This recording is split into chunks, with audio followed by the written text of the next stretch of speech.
We've been looking at Isaiah, and next week, I don't know where my piece of paper is. We've been looking at Isaiah, and this is the final look for now. So we're going to look at the end of the chapter, which kind of wraps it all up for us. So I thought for part 4 of this series, we'd look at the last. Let me start again. It's that coffee. So this is Isaiah chapter 4. Well, it's not. This is Isaiah part 4. And I thought for this last section, we take a look at the last things Isaiah says. So what he says right at the very end of the book. So we're going to look at chapter 66. I'll be honest with you, it's a bit of a mixed bag, chapter 66, which we will come to. So I started looking at chapter 66 to think, how does he wrap it up? Because nowadays in books, in the last chapter, everything comes to it's all brought together, isn't it? Or there's an appendix sort of thing, or there's an in conclusion, blah, blah, blah. Well, that's not how they used to write books in the past. There's quite a different approach. And Isaiah, some scholars think that Isaiah is a kind of a collation, because it's such a massively long book. They think there's no way one person could have written this, and there was a school of Isaiah. I mean, whether or not, I don't know, and actually whether or not, I'm not really bothered, because what's important is I think God does speak through that book. So there isn't a kind of natural progression from A to B to C, and then, well, from Alpha to Omega in the book of Isaiah. But it does in the last chapter just kind of bring things together a bit. But anyway, I was reading chapter 66, getting ready, because I actually do prepare for these things. I know it may not look like it. And I thought, well, I'll just take a look at the chapter before, because, you know, we always say, whenever you're reading, trying to understand something in the Bible, read around it. Don't just read the one verse or the one section. Always read around it. Look at the context of what's happened just before and what happens just after, because that is often just as important. So you don't just pick a verse or pick a reading, take it out and go, well, this is clearly what it means, because actually, when you put it into context, you find more meaning. So this didn't change the meaning, but actually it was a bit of a discovery for me. So I looked back into chapter 65 in Isaiah. I've got my lovely Bible with the colour pictures in it. And it's got colour pictures, very nice. In Isaiah 65, from verse 17, and I'd never noticed this before, but listen to this. I'll create new heavens and a new earth. The things that have happened before won't be remembered. They won't even enter your minds. So be glad and full of joy forever because of what I will create. I'll cause others to take delight in Jerusalem. They'll be filled with joy when they see its people, and I will be full of joy because of Jerusalem. I'll take delight in my people. Sobbing and crying won't be heard there anymore. Does that sound familiar? Well, of course it does. Because if you go right to the end of the Bible, that's my hand over there going right to the end. In verse 21, in Revelation 21, it says, and this is John the divine seeing this, I saw a new heaven and a new earth. The first heaven and the first earth were completely gone, and there was no longer any sea. I saw the holy city, the new Jerusalem. It was coming down out of heaven from God. It was prepared like a bride beautifully dressed for her husband. I heard a loud voice from the throne. It said, now God makes his home with people. He will live with them, and they will be his people. And God himself will be with them and be their God. He will wipe away every tear from their eyes. There will be no more death or sadness. There will be no more crying or pain. Things are no longer the way they used to be.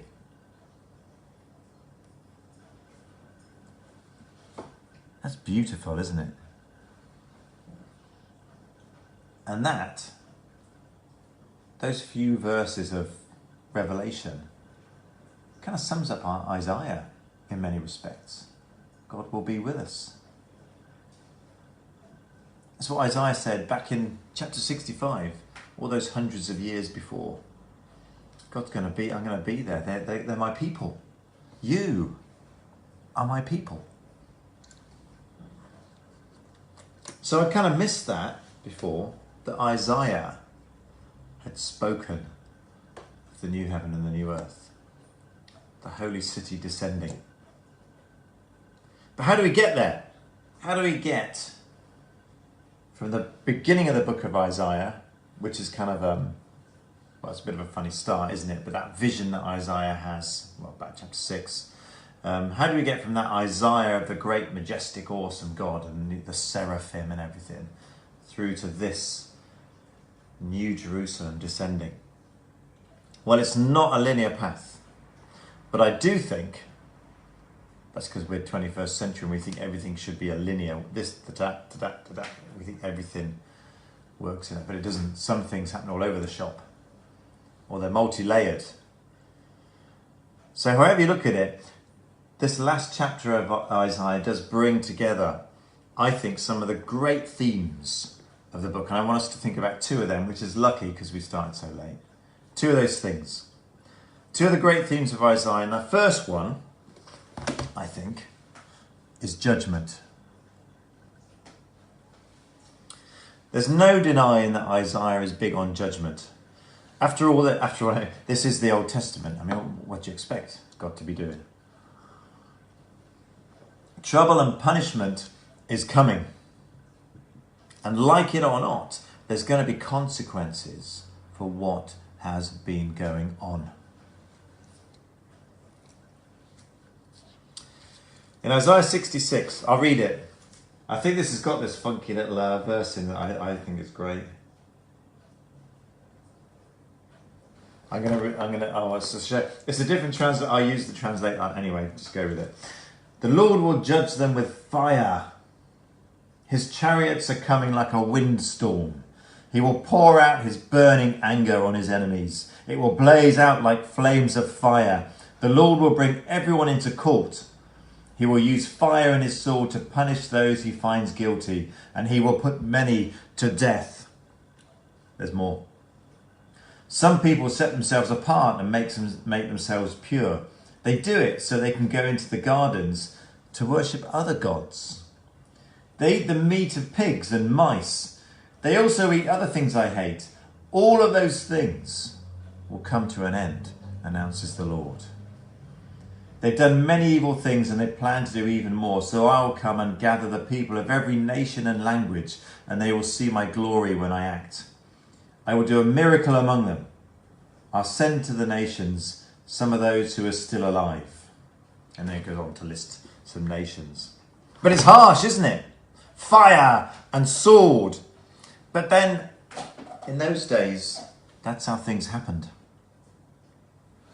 Fire, sword, illness, famine. They finished off great chunks of the population, didn't they? They took out huge numbers of people. Not just there, but across the world. It is very judgy, isn't it? There's no denying that. This is very judgy. You know, God sits there, pretty annoyed. And people are going to be found guilty, and people are going to be punished. And when we read these things, it seems very harsh and very unyielding. And frankly, and let's be honest, you read and you think, it just doesn't seem very fair. Because we live in a world where things are different now. And also, and importantly, we live in a world where Jesus has now walked. We have more information than Isaiah had. But even so, we live in a world where perhaps people behave as if there were no consequences for their actions. That actually we can do what we want. We have a right to do what we want. But actually, we do no different, don't we? Because climate change, the results of racism and prejudice, the modern plagues that float about, the curse of drugs, the breakdown of families and communities. We can see the consequences in the 21st century. And Western culture, it doesn't like it. And Isaiah says the end is near. And it's a phrase that has been taken over, admittedly, by the lunatic fringe. But it's a call to get a grip, get your house in order. But like the consequences fire and sword. The causes also do read strange to us, because we think, well, we can see how climate change is a result of human action, unless you're Donald Trump and co. We can see that, but when we think, well, actually, he was talking about eating pork and mice. Really, is that a problem? But this is where you have to read it intelligently, because that's talking about going against what God is saying you should be doing. It's about disobedience to the systems that God has in place and making yourself pure, not for God, but for other gods, for other things. So their loyalties were elsewhere. They weren't following the way God wanted them to live. They were just doing what they wanted, really. Those who worship and trust things other than God. There are consequences. And that makes it sound like it's always bad. Some consequences are good. Following God, there are consequences, which hopefully are the fruits of the Spirit. But anyway, one of the main causes or the main messages of pretty much all the Old Testament prophets is this return to God, the life source. There's that. And also the prophets talk about justice. And justice flows from God. That's why we return to God, because we seek God's justice. And this isn't court justice, really, because the court justice is different. This,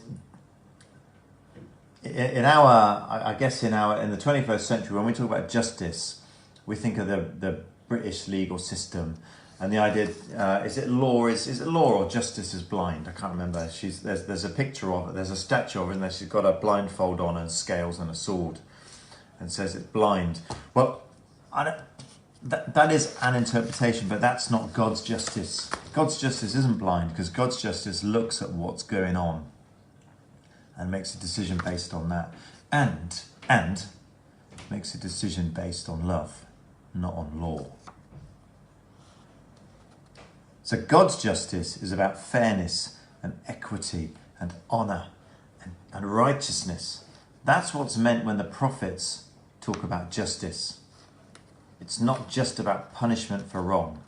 It's actually about shalom, wholeness and peace.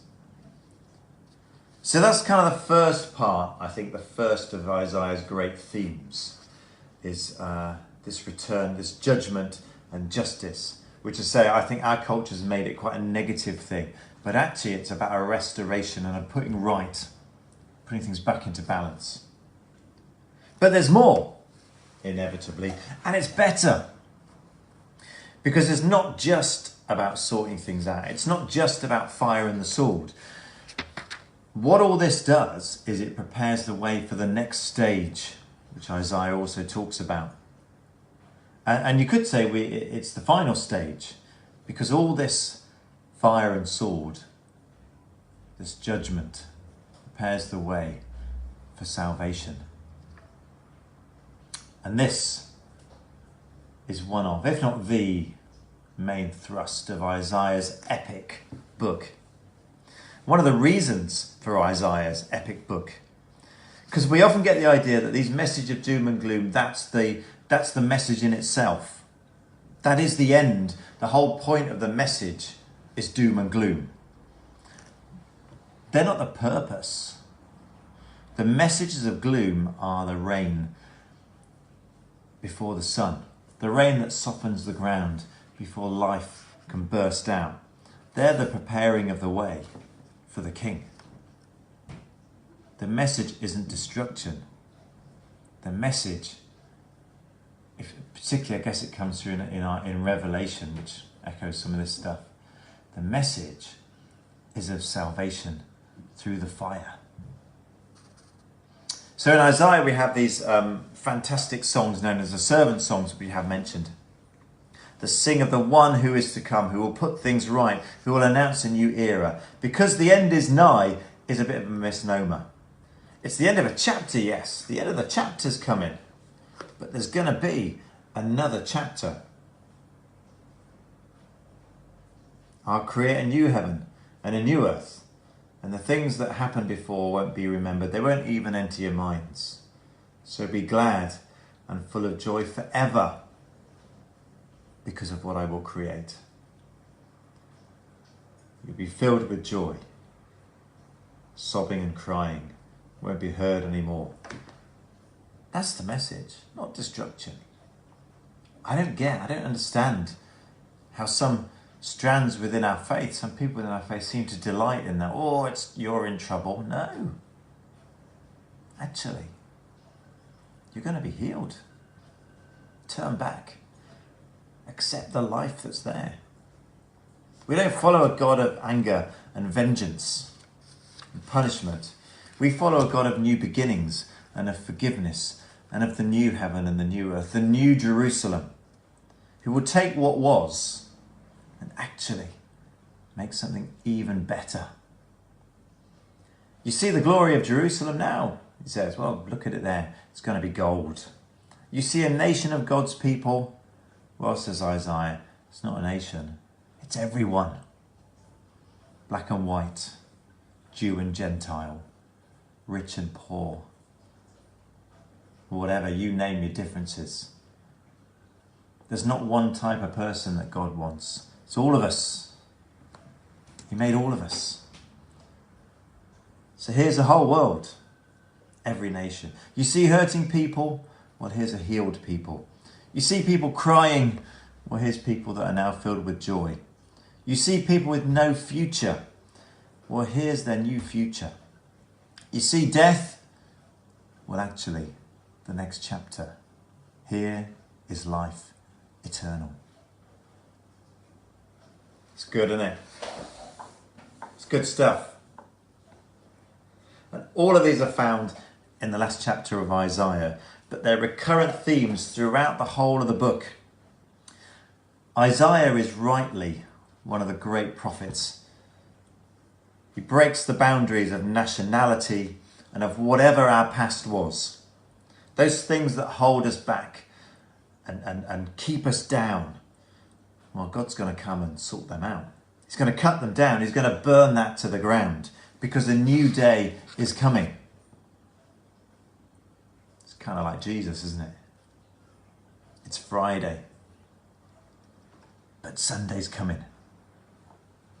Isaiah didn't know that at this point. But that's what he's saying.